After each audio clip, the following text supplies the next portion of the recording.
को शुरू करने की इजाजत देता हूँ। जय भीम। बहुत बहुत साधुवाद माननीय अध्यक्ष जी। अब आज के कार्यक्रम को प्रारंभ करने के लिए जैसे जैसे साथी उपस्थित होते जाएंगे मैं उनसे अनुरोध करता जाऊंगा। तो प्रथम वक्ता के तौर पर मैं संतप्रिय कमलेश बोस जी से अनुरोध करता हूं कि आप अपने माइक को अनम्यूट करें और संत गुरु रविदास जी के वाणी पर उनके सामाजिक क्या संदेश रहे हैं इस पर अपना प्रबोधन रखें। माननीय संतप्रिय कमलेश बोस जी। जय भीम नवोदय सर। सबसे पहले सभी संतों गुरुओं को नमन करते हुए और आज के कार्यक्रम में उपस्थित सभी सम्मानित साथियों को जय भीम। सबसे पहले हमारे संस्था के संस्थापक अध्यक्ष माननीय धर्म प्रकाश भारती साहब, कार्यवाहक अध्यक्ष माननीय बादल सिंह बौद्ध साहब और राष्ट्रीय उपाध्यक्ष माननीय प्रशांत जी, राष्ट्रीय आचार्य किशोर बौद्ध जी और सभी राष्ट्रीय महासचिव, सचिव, प्रदेश संयोजक और जो भी साथी इस वेबिनार में जुड़े हैं सभी को मेरा सादर जय भीम नमो बुद्धाय। जैसा कि बहुजन सफरनामा में संत शिरोमणि रविदास जी महाराज की जो विचार हैं, जो वाणी है, उस पर हमें अपनी बात रखनी है। तो उसी क्रम में मैं सभी को जय भीम नमो बुद्धाय कहते हुए अपनी बात शुरू करता हूं। तो सबसे पहले मैं संत शिरोमणि महाराज जी की जो बात है, जो गुरु है, जो वाणी है, उस पर मैं प्रकाश डालना चाहूंगा कि जैसे उनके जन्म के बारे में कहा जाता है कि किस प्रकार से उनके माता पिता को संत शिरोमणि रविदास जी एक काफी देर से उनको संतान की प्राप्ति हुई थी।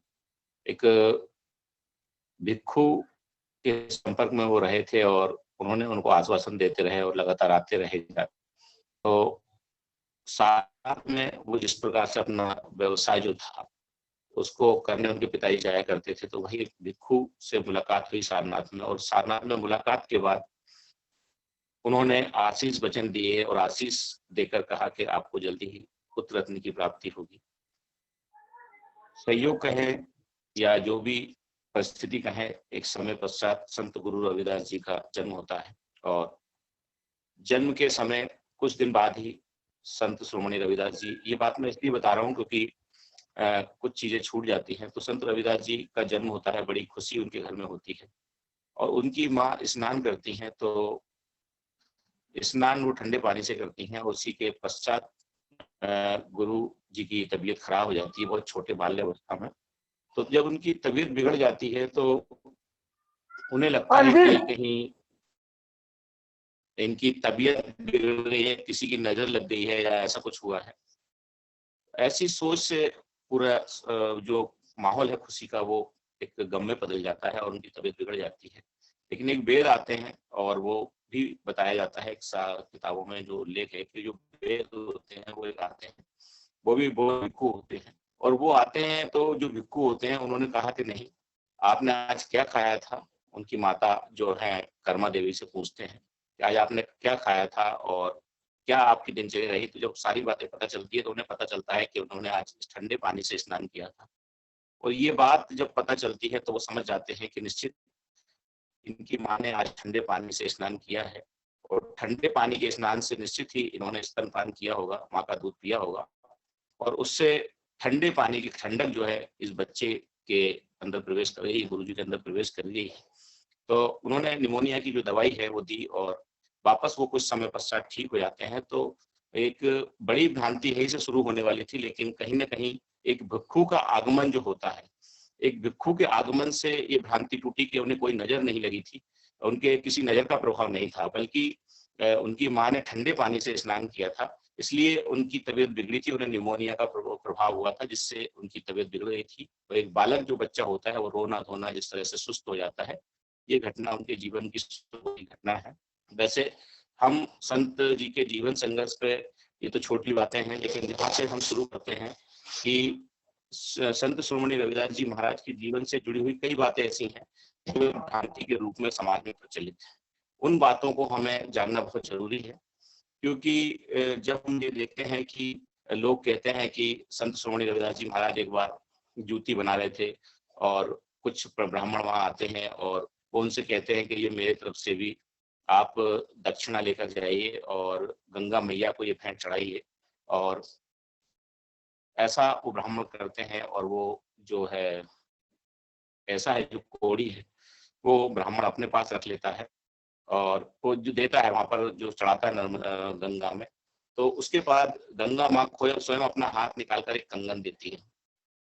आप ये सोच सकते हैं कि एक नदी एक महिला कैसे बन सकती है और कैसे उसका हाथ बाहर निकल सकता है और एक कैसे ये सारी चीजें हो सकती, कितनी मिलावट गुरुजी की क्रांति में की है। वास्तव में गुरुजी की जो क्रांति है वो आर्थिक राजनीतिक और धार्मिक क्रांति थी। उस समय की जो असमानता थी उसके लिए क्रांति थी। तो गुरुजी की इस बात को किस तरह से ब्राह्मणवादी और मनुवादी लेखकों ने प्रचारित किया है कि जब वो गंगा से कंगन लेकर आते हैं, कंगन बहुत मोतियों से जड़ा और कीमती होता है और वो अपने पास उस कंगन को रख लेते हैं।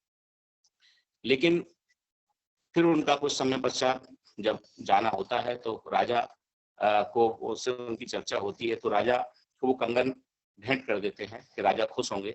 लेकिन जब राजा उस कंगन को अपनी रानी को दिखाते हैं तो रानी कहती है कि मुझे ऐसा कंगन और चाहिए, ऐसा एक कंगन और चाहिए मुझे, ताकि इस कंगन को मैं पहन सकूं। राजा फिर उस ब्राह्मण को बुलाते हैं और उससे कहते हैं कि ऐसा एक कंगन और लाइए, कहाँ से तुम ऐसा कंगन लाए हो। तो राजा को वो सच बात बता देते हैं।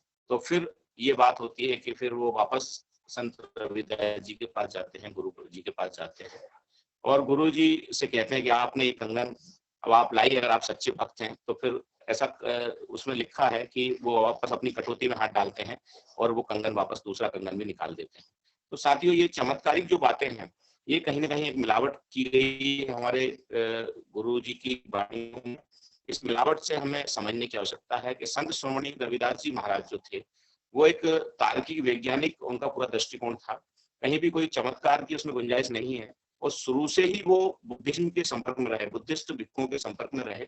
उनकी जो वाणी है उसको हम समझेंगे। उन्होंने 5 शीलों को, जो तथागत बुद्ध के शील थे पांचों, उन पांचों शीलों को अलग अलग तरीके से उनके अपने बातों में रखा है। उसमें उन्होंने कहा है कि हमें लड़ाई झगड़े नहीं करने चाहिए, प्रेम से रहना चाहिए। तो ये पहले सील की बात है, पाणा वाली ही बात जो उन्होंने कही है कि हमें प्रेम से रहना चाहिए, व्यभिचार नहीं करना चाहिए। उन्होंने भी शादी की थी तो उन्होंने इसकी वकालत की थी कि हमें एक स्त्री से शादी कर जीवन पूरा व्यतीत करना चाहिए। इसके बाद जो हम पढ़ते हैं, अध्ययन करते हैं, तो शायद उसमें ऐसा मिलता है कि संत शिरोमणि रविदास जी महाराज का पूरा जीवन वैवाहिक जीवन नहीं रहा, यानी कि उनकी पत्नी बीच में ही उनको छोड़कर चली गई थी। तो इसके बाद उन्होंने फिर शादी नहीं की। तो ये सब एक संतों की जो बात होती है उसको हमें समझने की आवश्यकता है कि उन्होंने बड़ा ही अच्छे से बुद्धिज्म से उनकी हर बात रिलेटेड होती है। तो संत शिरोमणि रविदास जी महाराज की जो बात है, इससे भी शीलों वाली जो बात है, पांचों शील उनके मिलते हैं।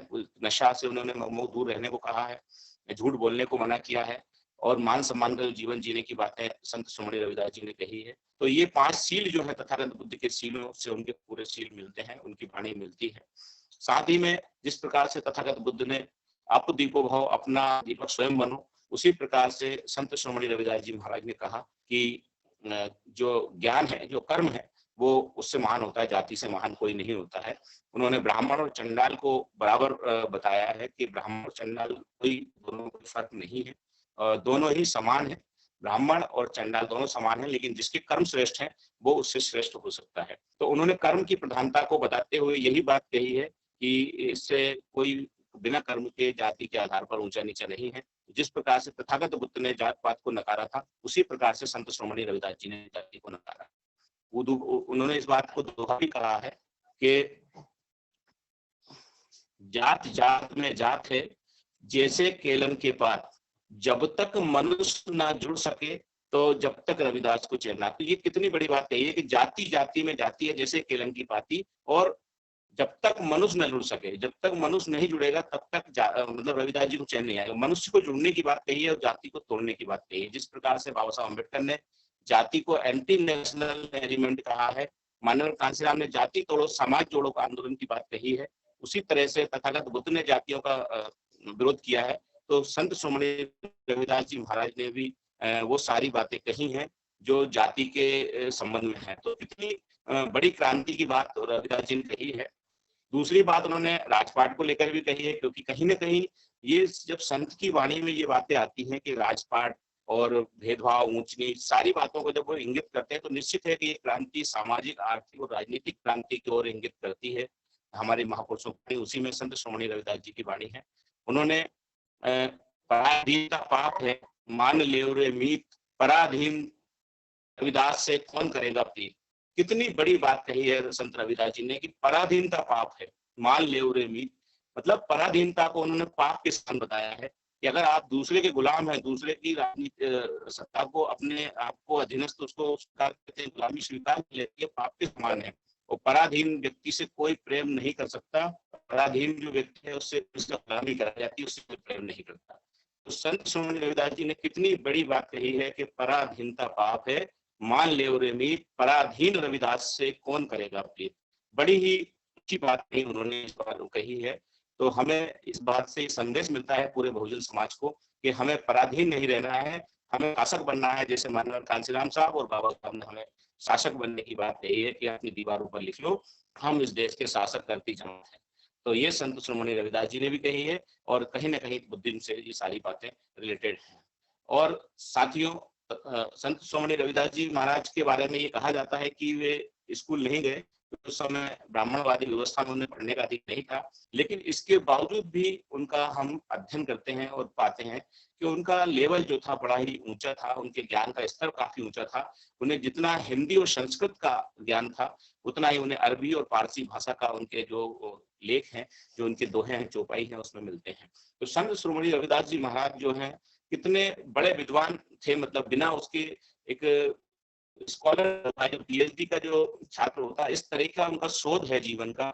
उस समय के इतने विद्वान, उनकी विद्वता का लोहा तो उस समय के ब्राह्मण मान ही चुके थे।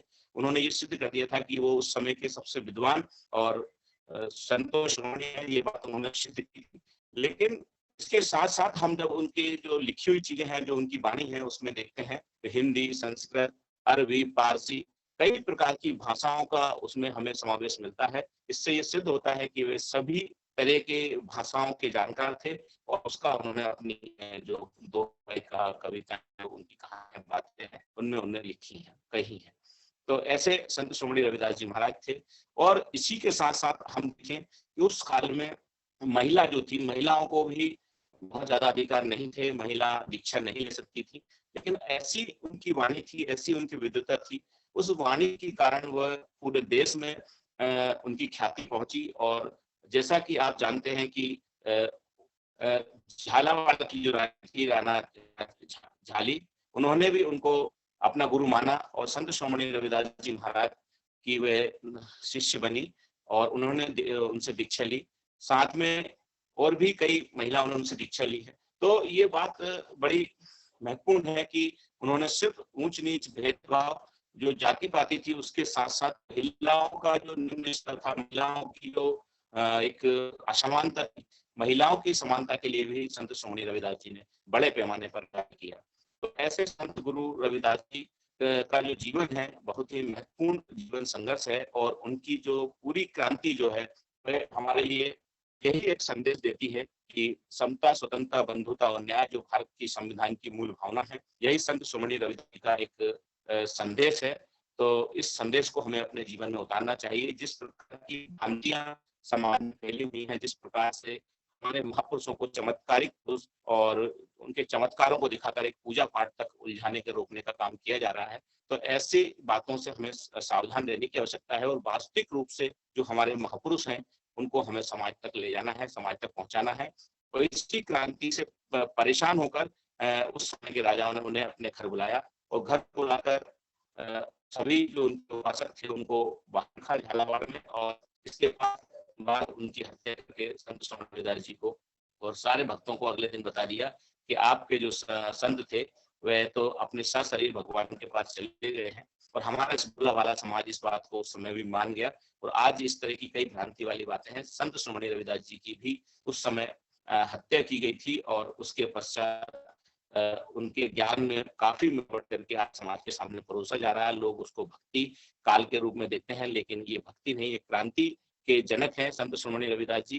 तो मैं आज क्योंकि और भी 4-5 वक्ता है, 1 घंटे का होता है, तो बातें तो बहुत हो सकती हैं, लेकिन मैं अपनी बात नहीं समाऊंगा, क्योंकि संत शिरोमणि रविदास जी का जो जीवन संघर्ष है वो बहुत ही महत्वपूर्ण है, और अन्य साथियों पे बात रखेंगे तो शायद सबको लाभ मिलेगा। तो मैं अपनी बात सभी साथियों को जय भीम, नमो बुद्धाय। जय भीम, नमो बुद्धाय साहब। आपने गुरु जी की वाणी पर बहुत कुछ बात रखी और कुछ किंवदंतियां जो चमत्कारिक रूप से समाज में रखकर भ्रम फैलाए जाते हैं उन पर भी फोकस रखा। आगे और समय रहेगा तो उन पर और अच्छे से बात होगी। 5-6 किंवदंतियां ऐसी गुरु जी के जीवन काल में है और इनका स्पष्टीकरण भी उन्हीं की बातों से निकला है। तो आगे चल के समय रहेगा तो और अच्छे से हम चर्चा करेंगे साथियों के साथ। अब मैं अगले वक्ता के रूप में हमारे सीनियर साथी माननीय शेषराव घागंडे साहब मुंबई, महासचिव जी से अनुरोध करता हूं कि अपने माइक को अनम्यूट करें और आज के विषय के अनुसार अपनी बात करें। हेलो जी सर, आवाज आ रही है? आ रही सर आवाज? बढ़िया आ रही। अच्छा अच्छा, अभी तक तो नेट ही नहीं मिल रहा था। हाँ नेट अभी जी तक नेट ही नहीं मिल रहा था, कब से ट्राई कर तीन रहा आ हूँ। रहे जी, मैनुअल नहीं होता है तो। ऐसा है, बड़ा दिक्कत आती है।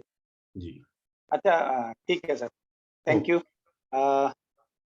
आज के वेबिनार में सारे साथी हमारे जुड़े होंगे, मैं सभी से पहले माफी चाहता हूँ क्योंकि मैं समय पर नहीं जुड़ पाया, नेटवर्क का बड़ा प्रॉब्लम था तो नहीं जुड़ पाया। जैसे मिला तो अच्छा हो गया, मेरा ही नंबर लग गया, मेरे पहले वक्ता को मुझे सुनने को नहीं मिला। चलो ठीक है। सर्वप्रथम सभी महापुरुषों को, संतों को, गुरुओं को नमन करते हुए आज आज संत गुरु रविदास जी की वाणी के ऊपर महापुरुषों के सफरनामा में संत गुरु रविदास जी की वाणी, इनके ऊपर 2-3 दिन से हमने काफी इनके कार्यों को, भोजनों के ऊपर उनका कैसा कैसा कार्य हुआ है, ये सारा बखान अपन ने किया है। तो आज उसी कड़ी की एक कड़ी और आज हमने रखी है। उसमें हमारे पहले वक्ता काफी कुछ बोल चुके हैं। अभी लास्ट में मैंने हमारे अध्यक्ष जी का वक्तव्य सुना कि आगे आने वाले समय में अगर समय मिला तो हम जरूर उनको भी ऐसा देंगे करके, मैं उतनी वो बात मुझे समझ में आई। तो आज हमको सुनने वाले सभी हमारे देश से जुड़े हुए सारे राज्यों के राष्ट्रीय बौद्ध महासभा के साथी तथा भाई और बहनों, और राष्ट्रीय बौद्ध महासभा के हमारे अध्यक्ष राम प्रकाश भारती जी तथा आज के वेबिनार के कार्यक्रम के अध्यक्ष तथा बादल सिंह बौद्ध जी और संचालनकर्ता जी, सभी को मेरा जय भीम, नमो बुद्धाय। संत गुरु रविदास जी की वाणी, इनकी जयंती जैसे मघा पूर्णिमा के दिन जबकि पूरा चंद्र रहता है तब रहती है, जहाँ उनका इतिहास के तौर पर मुझे ऐसा महसूस हुआ है। उनमें ऐसा लिखा भी है, उनकी जयंती जो है मघ पूर्णिमा के पूरा चंद्र जो रहता है उस समय रहती है। पिछले साल तो 27-28 तारीख को कुछ फरवरी कैसे आई थी, तो इस साल देखे, इस साल जैसा है इस हिसाब से उनकी जयंती बड़े धूम से पूरे देश के अंदर मनाई जाती है। People across countries celebrate this special occasion in India. Ravidas ji कहते हैं, मन चंगा तो कठौती में गंगा, मतलब ऊपरी शरीर का मैल तो साफ हो जाएगा, लेकिन अंदर मन के भीतर जो मैल है उसे कौन साफ करेगा? जो भीतर से गंगा मतलब मन को साफ करना है, मन साफ रहेगा तो नैतिकता ही आएगी। ऐसे रविदास जी कहते हैं। वो बहुत ही सरल मन के, दुनिया का आडंबर छोड़कर हृदय की पवित्रता पर बल देते थे। हमारा देश अनेक महापुरुष और अनेकों साधु संतों का देश है।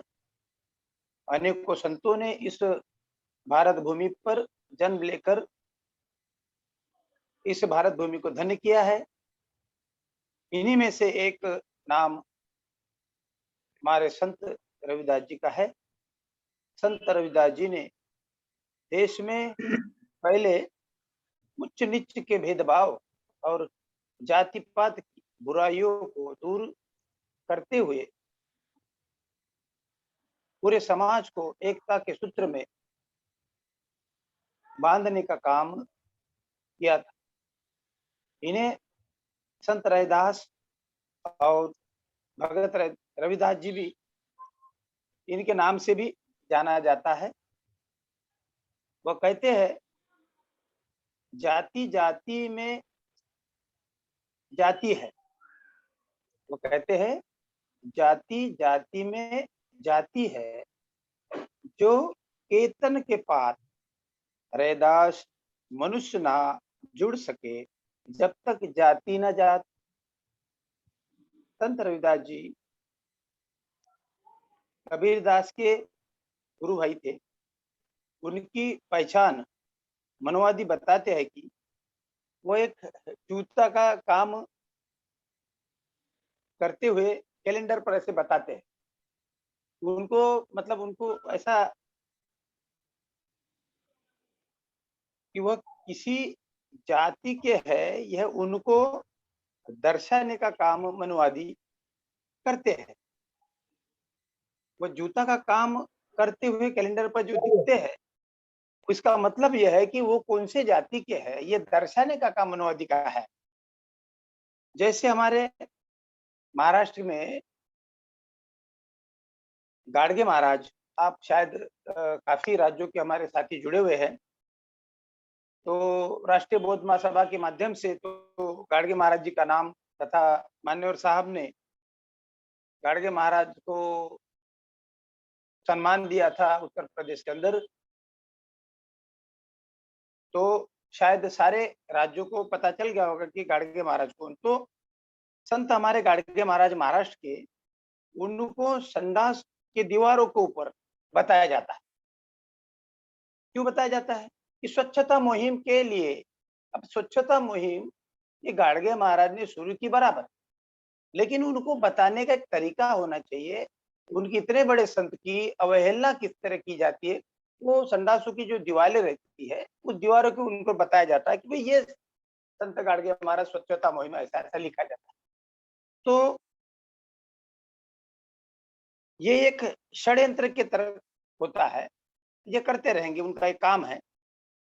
संत रविदास जी मीराबाई के भी गुरु थे, ऐसा कहते हैं। उनके प्रसिद्ध दोहे समाज में आज भी प्रचलित है, जिन पर कई धुनों में भजन भी बनाए गए हैं। चमार जाति जो है ये सूर्यवंशी क्षत्रिय है, ऐसा कहते हैं। चमार जाति में बौद्ध धर्म था उस समय, 600 साल ईस्वी सन 600 पूर्व की बात बता रहा हूँ। उसमें बौद्ध धर्म था।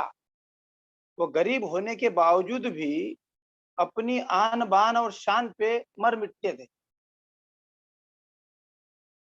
उनमें आज भी राजसी गुण झलकते हैं। जैसे महाराष्ट्र में महार और मराठा ये लड़वई जमात कही जाती है। उनकी इतिहास आप टटोलेंगे या पढ़ेंगे तो ऐसा महसूस होता है कि इनमें वो राजवंशी ऐसा गुण है। जैसे हमारे बातों में भी ऐसा लगेगा कि भाई वो हाँ, मतलब ऐसे मिल-मिली बात नहीं होती। वैसे आप में भी इस तरह का उन्होंने बताया कि महाराष्ट्र के अंदर जैसे महार और मराठा ये लड़वई जमात थी। जैसे छत्रपति शिवाजी महाराज, शाहू महाराज इन्होंने इसका सदुपयोग किया है। उसी तरह इनमें भी वो रुतबा था, वो राजसी का गुण उनमें झलकते नजर आता था। बुद्ध धर्म के समय वो गांव के राजा थे।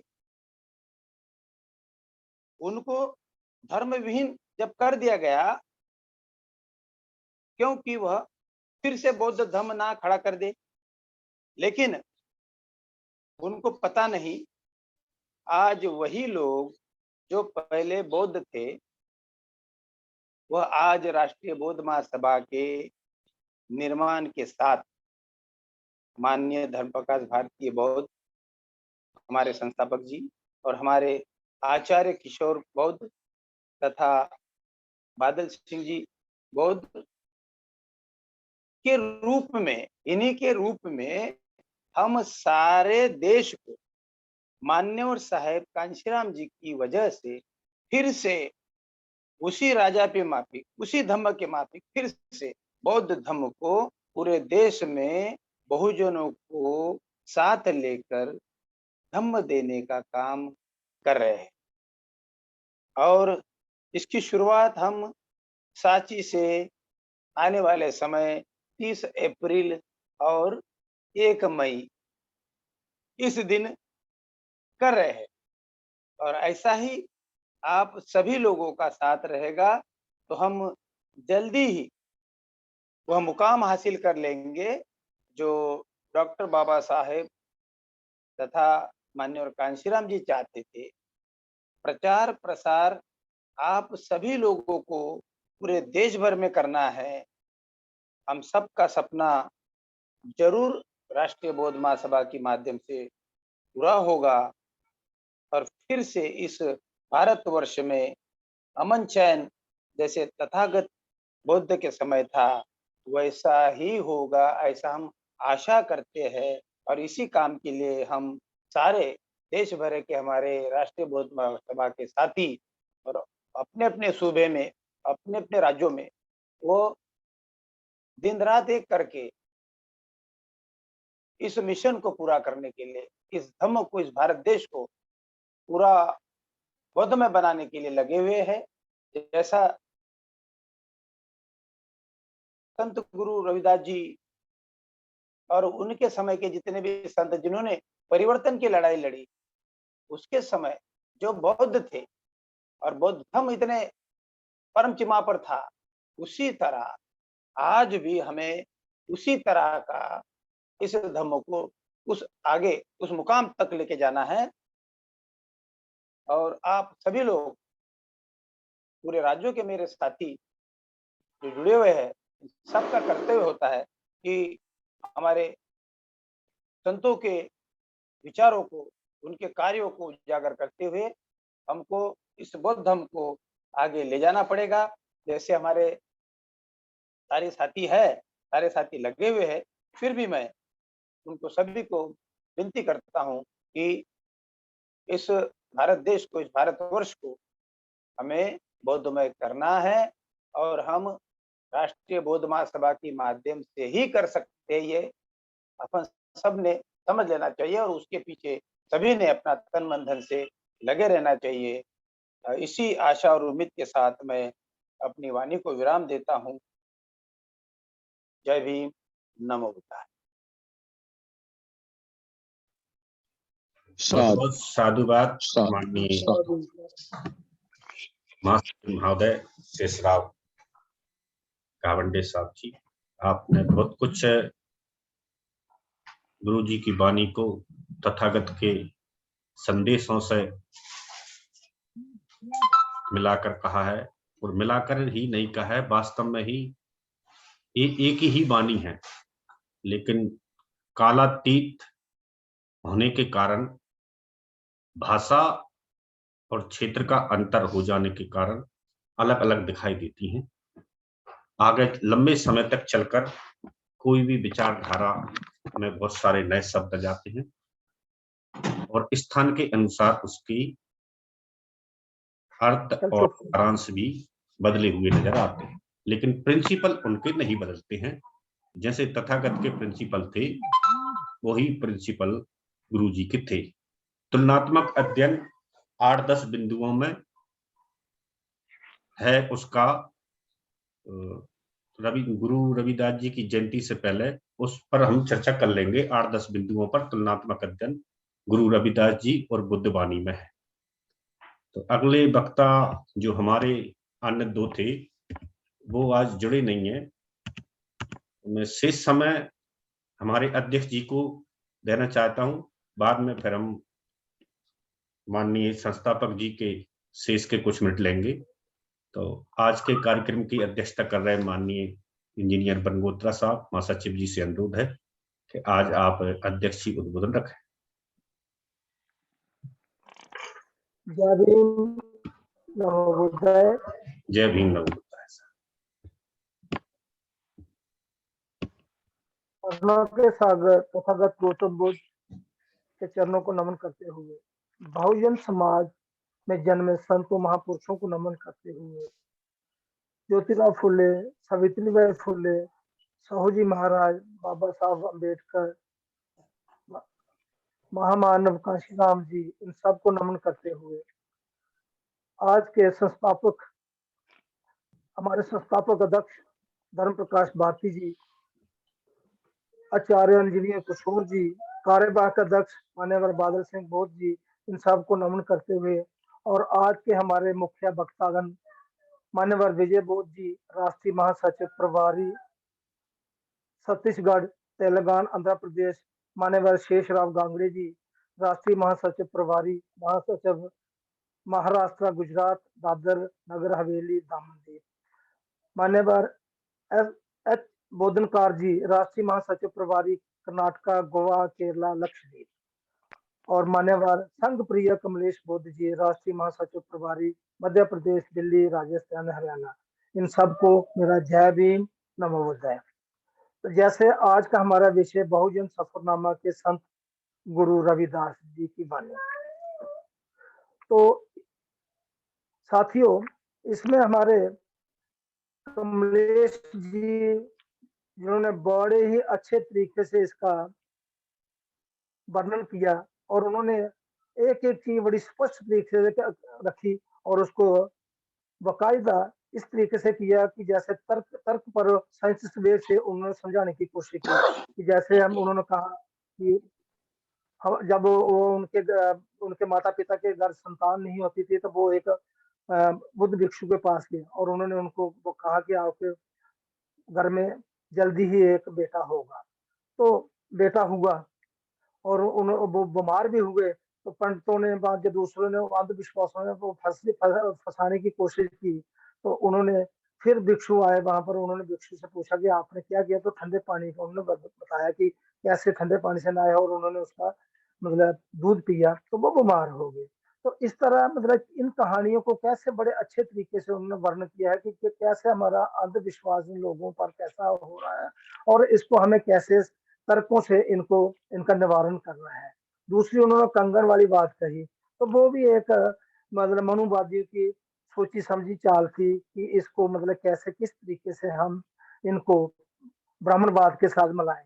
लेकिन वो ऐसी बात नहीं थी, क्योंकि जब उनके साथ रविदास जी के साथ कुछ साथी उन्होंने कहा कि चलो हम उनकी छोटी छोटी घटनाएं जैसे हैं कि ये वो एक पर्व था, तो उस अवसर के पड़ोस के कुछ लोग गंगा स्नान करने के लिए जा रहे थे। तो कुछ साथियों ने रविदास को कहा चलो जी आप भी हमारे, उनको आग्रह किया कि आप हमारे साथ गंगा स्नान के लिए चले। तो लेकिन उन्होंने कहा कि भाई देखो, जिस काम के लिए दिल ना माने, जिस काम के लिए दिल ना माने वो काम नहीं करना चाहिए।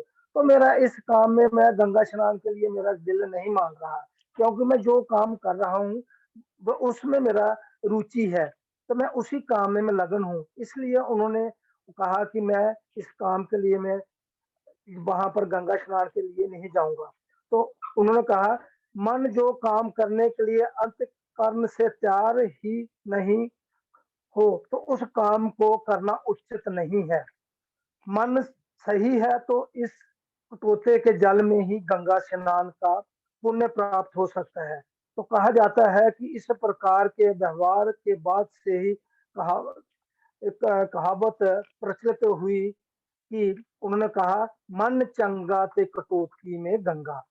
तो रैदास ने बड़े ही अच्छे तरीके से वर्णन किया है कि उन्होंने जैसे हमारे तथागत गौतम बुद्ध जी ने 2600 साल पहले उन्होंने भी इस चीज को नकारा था कि ऊंच नीच कोई चीज नहीं है, जातिवाद कोई चीज नहीं है और हम सब एक एक हैं, भेदभाव कोई नहीं है। तो इसी तरीके से भी रविदास जी ने भी ऊंच नीच की भावना को उन्होंने नकारा था। उन्होंने ईश्वर भक्ति के नाम पर किए जाने वाले विवाद को भी सारहीन तथा निरर्थक बताया और सबको परस्पर मिलजुल कर और प्रेम पूर्वक रहने का उपदेश दिया। तो यही हमारा शिक्षा जो हमारे तथागत गौतम जी बुद्ध जी ने दी, वही शिक्षा हमारे संत रविदास जी ने भी हम लोगों को दी। तो इसमें कोई मिलावट नहीं है कि वो एक बहुत ही उच्च कोटि के विद्वान थे। जैसे हमारे उस वक्त गौतम बुद्ध जी, उन्होंने बहुत ही उच्च कोटि के विद्वान और पढ़े लिखे थे। इसी तरह हमारे रविदास भी, वो भी उच्च कोटि के विद्वान थे। उन्होंने भी कहते हैं स्कूल में नहीं गए, लेकिन उन्होंने इतनी अच्छी विद्या हासिल की हुई थी, उनके पास इतना अच्छा ज्ञान था कि जिनकी वजह से उनको आज भी वो हमारी जो सिखों की वाणी है जो मतलब उनमें रविदास के 41 पद गुण ग्रंथ साहब में मिलते हैं। तो जिसका समाधान गुरु अर्जन साहब ने 16वीं शताब्दी में किया था। तो कहने को मतलब है कि देखो गुरु ग्रंथ साहब में भी उनके 41 पद हैं। तो उनकी इतनी इतनी अच्छी चीजें हैं जो हमें उन पर चलना चाहिए। लेकिन बड़ी मतलब इसमें एक बड़ी विडंबना है कि हमारे लोग आज भी उन डंबरों में फंसे हुए हैं जो मनुवादी ने बनाई हुई है। तो इन चीजों को हमें छोड़ना चाहिए। गुरु जी ने एक अपने कल्पना की थी। उन्होंने एक ऐसी कल्पना की थी कि मैं ऐसा देश चाहूं जिसमें सबको समानता, स्वतंत्रता, बंधुत्वता और न्याय मिले और वहां पर कोई किसी किस्म का शुल्क ना हो, किसी किस्म की कोई जातिवाद ना हो, किसी किस्म का कोई भी दया, चिंता या प्रताड़ना ना हो। तो उन्होंने उसके लिए ऐसा एक कल्पना की थी कि मैं एक ऐसा बेगमपुरा शहर चाहता हूँ। तो ऐसा उन्होंने इसके लिए कहा, ऐसा चाहूं राज में मिले सबन को अन्न, छोट बड़ो सब सम बसे, रविदास रहे प्रसन्न। तो देखो उनकी कैसी एक उस वक्त जो 15वीं शताब्दी में उनके पास कितना एक सोच थी कि ऐसी सोच थी कि मैं ऐसा एक देश चाहूं, ऐसा एक शहर चाहूं जिसमें सब एक बराबर रहे। तो ये एक बहुत बड़ी बात है, कोई छोटी बात नहीं है। उस वक्त के मतलब जो इतने संत, तभी तो उसको मतलब संत जी को शिरोमणि की पदवी मिली है। आज तक किसी भी संत को शिरोमणि की पदवी नहीं मिली है। तो ये एक बहुत बड़ी हमारे लिए, आवाज आ रही है सर? हाँ अरे तो ये एक हमारे लिए बहुत ही अच्छी बात है कि हमारे संतों ने समय समय पर अपने लोगों, बहुजन समाज के लिए बहुत अच्छे काम किए हैं।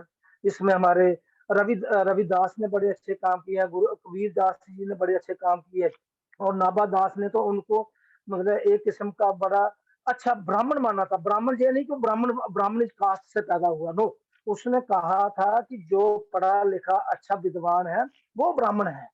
तो ब्राह्मण वही है, जैसे हमारे डॉक्टर बी आर अम्बेडकर हैं, बड़े अच्छे लिखे विद्वान थे, तो वो भी एक किस्म के हमारे ब्राह्मण थे।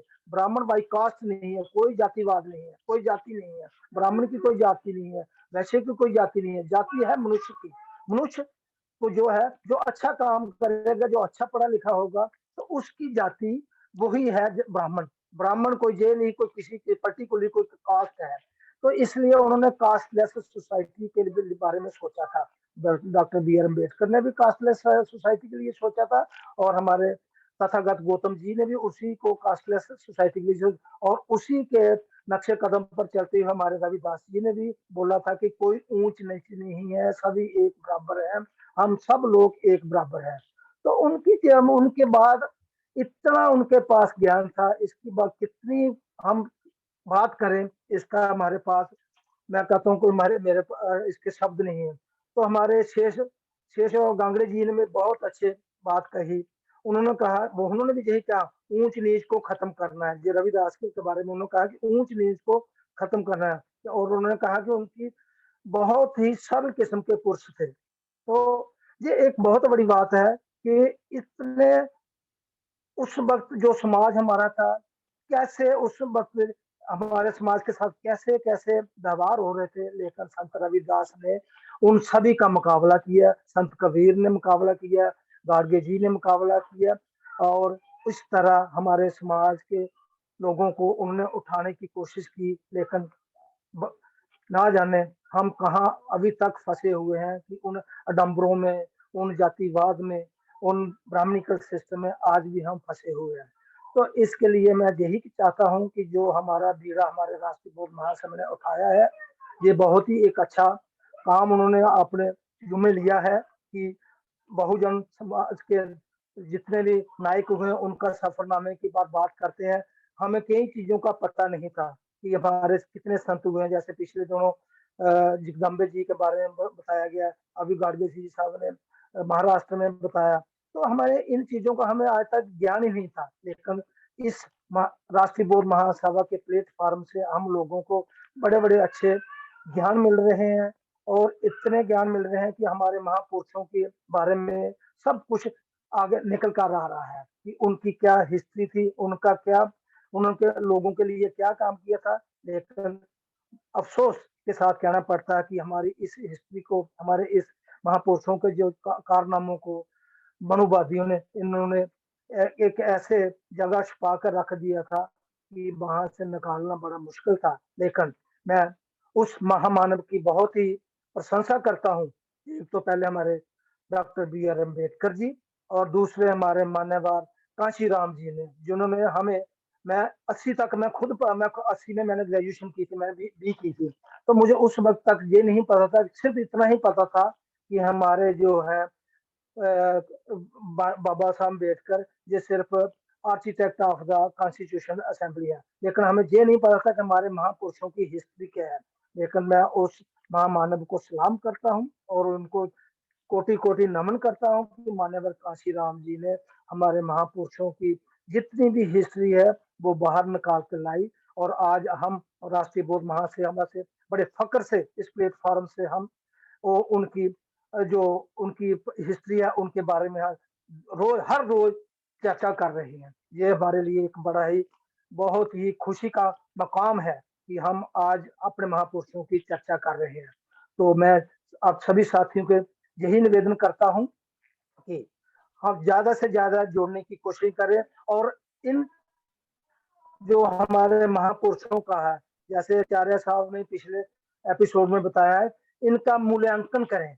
ये नहीं खाली इनकी पूजा करें, तो पूजा करना नहीं है, इनका मूल्यांकन करें, और मूल्यांकन करके हमें इन्होंने क्या क्या काम किया है, उस लिए उन्होंने क्या क्या सेक्रीफाइस किया है, उन्होंने देश के मतलब समाज के लिए, देश के लिए क्या क्या सेक्रीफाइस किया, उसका मूल्यांकन करना है। उस मूल्यांकन करने के लिए हमें इस पर बहुत ही सोच विचार करना है कि हमें अपने आप को भी सेक्रीफाइस करना है, कि ये नहीं है कि हम सिर्फ उनका जन्मदिन आया तो जन्मदिन मना लिया। नो, जन्मदिन मनाना है तो उसके साथ साथ हमें अपने आप को भी उनके साथ जोड़ना है, और लोगों को भी छाना बिछाना, उनको भी हमने एजुकेट करना है और उनको बाहर निकालना है। और ये काम बहुत ही मुश्किल तो नहीं है, मैं, there is no word in the dictionary of impossible, but ये पॉसिबल है। लेकिन इसको पॉसिबल तभी हो सकता है कि जब लोग, हम सब तन मन धन से अपने राष्ट्रीय बोर्ड महासभा को, जो उनकी एक सोच है, जो उनका एक सोच विचार है, उसको हम आगे लेकर चलें। तभी हम इसकी, जो हमारा राष्ट्रीय बोर्ड महासभा दिन दुगनी रात चौगनी ऊपर की तरफ जाएगा। अगर हम यही हालत रही तो ये जैसे हमारे मान्यवर साहब बताते हैं, धर्म प्रकाश बोध जी, भारती जी, कि हम 14,000 रुपये हर महीने देते हैं वेबिनार का, तो इसमें 1000 बंदा जुड़ना चाहिए। लेकिन अफसोस है कि हमारा अभी तक 500 से 550 से ऊपर बंदा नहीं गया, वो भी बड़े चंद वेबिनार में। तो मैं सब लोगों से हाथ जोड़कर विनती करता हूं कि ज्यादा से ज्यादा जोड़ने की कोशिश करें और तन मन धन से अपने राष्ट्रीय बोर्ड महासभा को और मान्यवर हमारे धर्म प्रकाश भारती जी को, हमारे मान्यवर आचार्य जी को, मान्यवर हमारे बादल सिंह बोध जी को, इनको इनका हाथ मजबूत करें। और जब इनका हाथ मजबूत हो जाएगा, हमारा समाज का हाथ खुद खुद मजबूत हो जाएगा। जय भीम, नमो बुद्धाय, जय संविधान, जय भारत। बहुत बहुत साधुवाद माननीय अध्यक्ष महोदय। आपने नावा दासकृत भक्तमाल का उल्लेख किया है। भक्तमाल में भारत के उच्च कोटि के 108 भक्तों का वर्णन उसमें मिलता है और गुरुजी की वाणी उसमें विशेषकर से उसका वर्णन भी मिलता है। नावादास द्वारा हमारे सभी भक्ति काल के जो सांप्रदायिक जातियों में संत अलग अलग थे, उन सबका वर्णन मिलता है। गुरुजी की वाणी को उसमें विशेष रूप से रखा गया है, इसका आपने यहाँ वर्णन किया है। और राष्ट्रीय बौद्ध महासभा जो एक संघ है, फुल टाइम वर्करों का बनाने का संघ है, अगर संघ मजबूत रहा, संगठन हमारा मजबूत रहा, तो हम सब मजबूत होंगे। प्रत्येक व्यक्ति इसमें एक महत्वपूर्ण इकाई है। हमको संघ को मजबूत करना है और किसी की परवाह किए बगैर, आलोचना किए बगैर, आपसी अनबनों को ध्यान न देते हुए हमें इसमें विकास और वृद्धि दिन पर दिन करते जाना है। कम संख्या हो रही है, कोई बात नहीं है, लेकिन हम इतनी संख्या में 50 से लेकर 100 और 150 तक बंधे हुए हैं। ऐसे ही बंधे रहे तो और साथी भी बंधे रहेंगे, जुड़ते रहेंगे। क्योंकि किसी भी संगठन को बना लेना और उसको चलाना और लंबे समय तक यथा स्थिति में चलाए रखना बहुत कठिन बात है। अभी तक हम इसको वेबिनार के द्वारा भी परख चुके हैं, लंबे समय तक चल सकती है और फिजिकल रूप से भी कई राज्यों में इसको देखा गया है, चल सकती है। आप सभी का उत्साह, समर्पण और भावनाएं सम्माननीय है और इसके अनुसार ये संघ मजबूत होकर चलता है। धन्यवाद।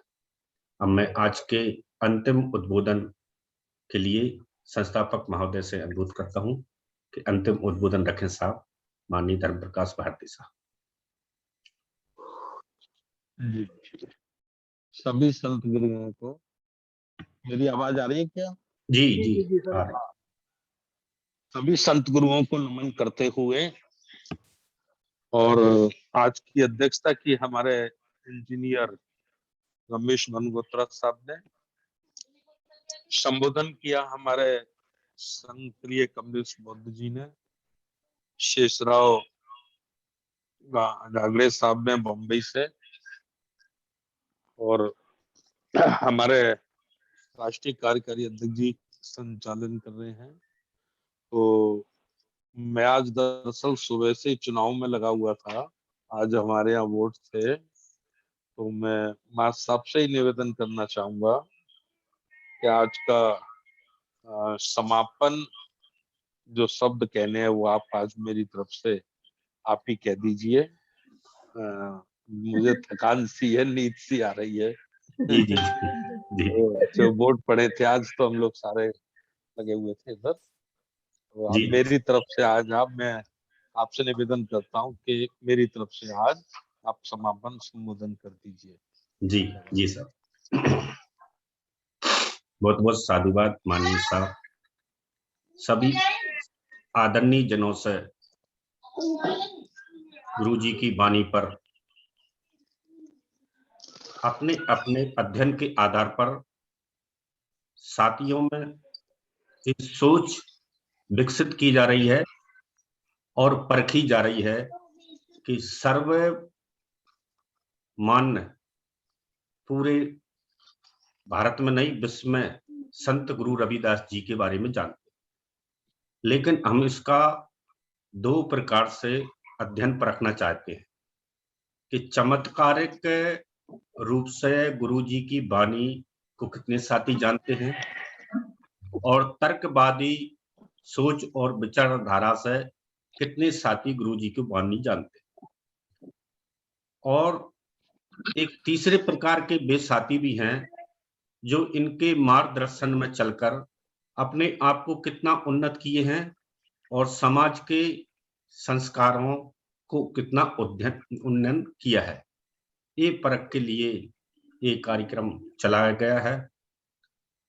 एक किताब बहुत अच्छी है, सम्यक प्रकाशन की, मैं आप सबको बता रहा हूँ, अधिकतर साथियों के पास होगी, नहीं हो तो खरीद लें।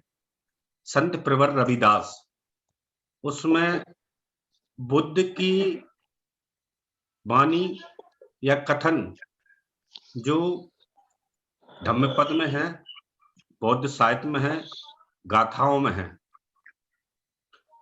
उन गाथाओं का गुरु जी की साकी शब्द और वाणियों से कंपेयर किया गया है। आप उस किताब में इस कंपेयर को पढ़ेंगे तो पाएंगे कि बदले हुए रूप में एक काल अवधि, कालांतर के बाद वही बात कैसे कही गई है, क्योंकि भाषा बदल जाती है। सम्राट अशोक के समय जो भाषा थी वह उन्होंने शिलालेखों में लिखकर निर्देशित कर दिया गया था, आदेशित कर दिया गया था। बहुत सारे साथी उस धम्म लिपि को पढ़ लेते हैं। हमारे मध्य प्रदेश के रायसेन जिले के तहसीलदार साहब हैं मोतीलाल जी, उन्होंने इस पर एक पूरी किताब लिखी है सांची पर, सांची दानंग, वो धम्म लिपि में है पूरी, और मेरे पास वो किताब है। और सांची कार्यक्रम के समय आचार्य जी को और संस्थापक जी को वो एक किताब उन्होंने खुद आकर अपने हाथों से भेंट की थी। तो उन्होंने सरल तरीका धम्म लिपि पढ़ने के लिए वो किताब बहुत मेहनत करके लिखी हुई है, बहुत इंटेलिजेंट पर्सन है वो। और अमेजन पर वो किताब है, शिवना प्रकाशन पर, सांची दानंग। तो हम धम्म लिपि को, बुद्ध की वाणी को समझ सकते हैं कि सम्राट अशोक के समय में बुद्ध की वाणी कैसे चली, पाली साहित्य में वो कैसे चली, उसका संस्कृत वर्जन संस्कारित होकर कैसे आया, और गुरुजी के समय वो वाणी आकर किस प्रकार से 84 सिद्धों के बाद नाथ संप्रदाय और सहज ज्ञान जो भक्त अधिकतर थे, नावादास जी ने जो भक्तमाल में उनका वर्णन किया है, वो कुछ नाथ संप्रदाय के थे, कुछ सहजयान संप्रदाय के थे। तो कई जगह कबीरदास जी की वाणियों में सहज शब्द का प्रयोग हुआ है। साधो सहज समाधि भली, यानी कि सरल बनिए। दुनिया का सबसे कठिन कार्य है सरल होना। तो कबीरदास जी कहते हैं कि सहज बनना किस प्रकार से कठिन है। तो सबसे बड़ी समाधि कौन सी है कि अगर आप सरल हो जाते हैं, नॉर्मल हो जाते हैं, प्राकृतिक हो जाते हैं, निर्मल हो जाते हैं, बगैर बैर भाव के हो जाते हैं। जैसे हमारे शेषराव गावंडे साहब ने कहा कि मन चंगा तो कठौती में गंगा। ये वही है, साधो सहज समाधि भली। अगर आप सहज हो जाते हैं तो आपका मन निर्मल हो जाता है, आपका जो दिमाग है इसमें किसी प्रकार के अंधविश्वास नहीं रहते, इम्प्योरिटीज हैं माइंड से डिलीट हो जाती हैं, फॉर्मेट हो जाती हैं। तो गुरु जी की सबसे बड़ी बात थी कि मन चंगा तो कठौती में गंगा। अगर आप निर्मल हैं तो आपको उस पानी में और इस पानी में कोई अंतर दिखाई नहीं देता है। तो इसके ऊपर से इसको खत्म करने के लिए कि मन की बात अगर ये सुनेंगे, जैसे आपने फिल्म देखी हो 3 इडियट, तो उसमें बार बार आमिर खान इस कहता है all is well, all is well, all is well, यानी कि इसको चंगा करिए, आप सहज बनिए, सरल बनिए। तो बार बार वो इधर इशारा करता है all is well, all is well. तो वो इधर से ही है कि मन चंगा तो कटौती में गंगा। तो ऐसी और भी बहुत सारी बातें हैं। आपने आज के वेबिनार में समस्त जो हमारे आज के वक्तागण थे, महासचिवगण और अध्यक्ष जी थे, उनकी बात को सुना। और एक और महत्वपूर्ण सूचना, कल एक अलग महापुरुष पे हमारी बात रहेगी, तिलका मांझी पर। उस पर झारखंड और बोध गया बिहार के साथी उस पर अपनी बात रखेंगे। और 12 तारीख को एक महत्वपूर्ण तिथि है, कोल्हापुर स्टेट के जो श्रीमंत थे साहू जी महाराज, उनका ताजपोशी दिवस भी 1708 में शायद ये दिनांक है, उस दिन किया गया था। उस ताजपोशी से क्या क्या समस्याएं जुड़ी हुई थी, उनके ताज करने में उस व्यवस्था ने कितनी समस्याएं खड़ी की थी, उन पर हम चर्चा करेंगे। क्योंकि हम में अधिकतर सभी सिरमन संस्कृति के ही साथी हुए हैं। राजा महाराजा तो मात्र एक साहू जी महाराज ही दिखाई देते हैं, कोई संत हैं, कोई महापुरुष है, तो कोई कुछ है, तो राजा तो एक ही दिखाई देते हैं, साहू जी महाराज। तो हम उन पर चर्चा करेंगे। एक और तीसरी महत्वपूर्ण सूचना माघी पूर्णिमा से संबंधित है। माघी पूर्णिमा 3 कारणों से विशेष मानी जाती है। एक तो हमारे गुरु जी का जन्म दिवस है, लेकिन उनके जन्म दिवस को इतिहासकारों ने इस कदर से बिगाड़ा है, विकृत रूप किया है। सब लोग ये कहते हैं कि इस पर निश्चित रूप से कोई ये नहीं कह सकता कि इनका जन्म दिनांक कौन सा है। ऐसा ही कबीरदास जी की जन्म दिनांक से संबंधित है। ये जानबूझकर किया गया है।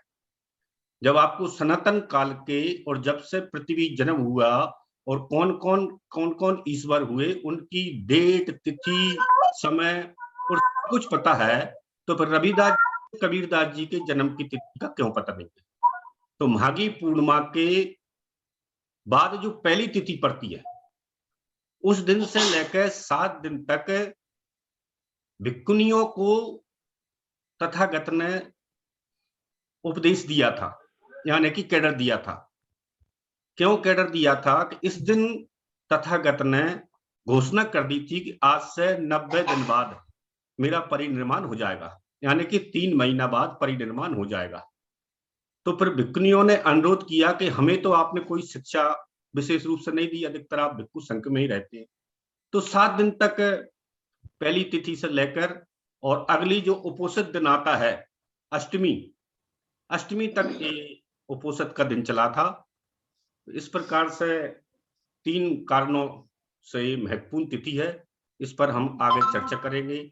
आप सभी ने आज कार्यक्रम में बैठकर महत्वपूर्ण बातों को ग्रहण किया, और जो भी साथी गुरुजी पर बात रखना चाहते हैं वो 28 फरवरी तक बात चलेंगी। केंद्रीय कार्यालय को या महासचिवगण को, प्रदेश संयोजकों को अपनी बात और आप क्या बोलना चाहते हैं, अगर आप लिखित में नोट्स हैं तो वो भी भेज सकते हैं, कि ये बताना भी अनिवार्य है। इसी के साथ मैं अपनी बात को खत्म करते हुए आप सबका आभार व्यक्त करते हुए सादर नमो बुद्धाय, जय भीम। मैं सभी साथियों के माइक ओपन करने की अनुमति देता हूं।